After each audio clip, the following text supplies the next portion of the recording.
It's the daily interactions that Jill, that the teachers, that the nursing staff see as children and the elderly interact that makes it all worthwhile. Whether it is a non-responsive resident that reaches out to touch a baby as he's going by in the bye-bye buggy, or whether it's a child that's snuggling with a grandpa on a day when he's feeling really down, this is what makes this such a special place for children.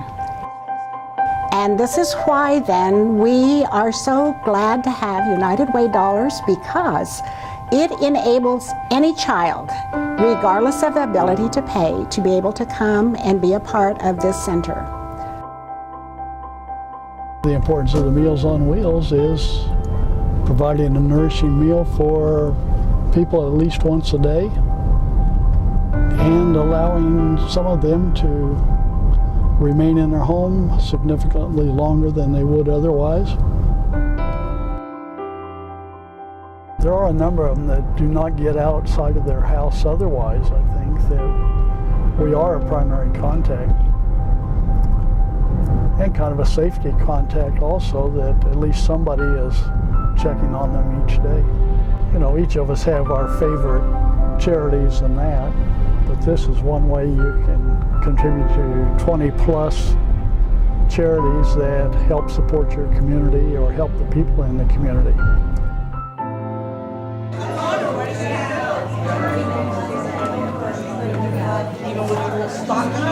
My family life growing up was not good at all.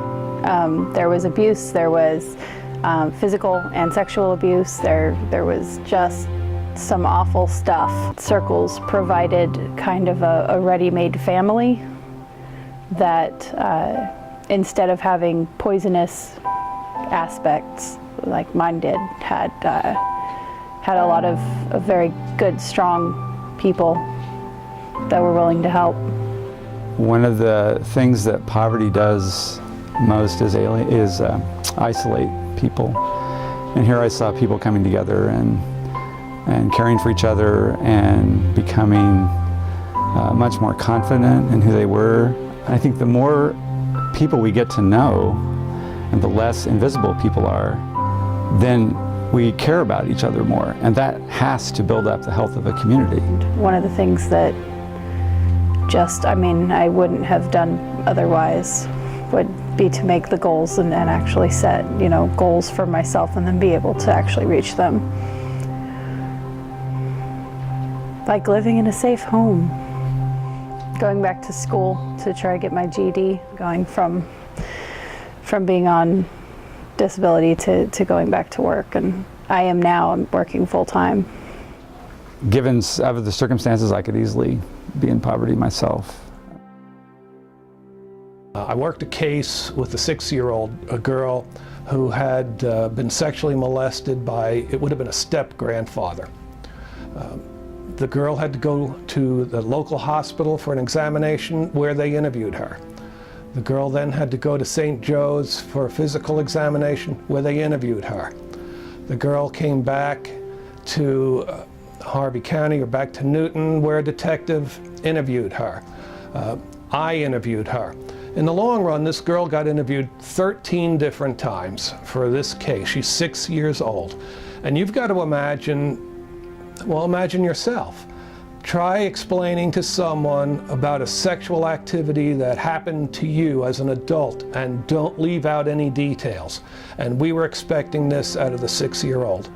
Here at the program, we are able to interview children in a very friendly environment in which they feel safe and comforted.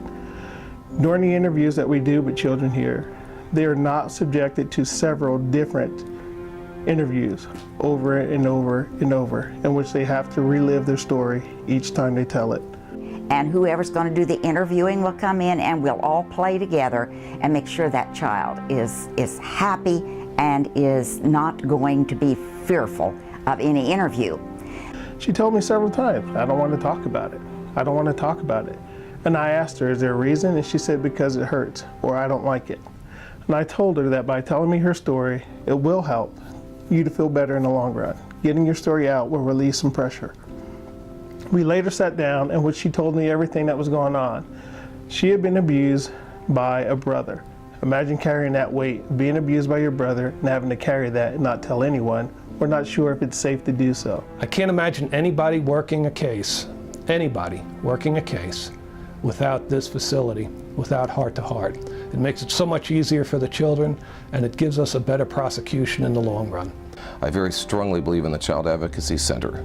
Without the help of organizations like the United Way, this organization would not exist, and that would be a tragedy for this community.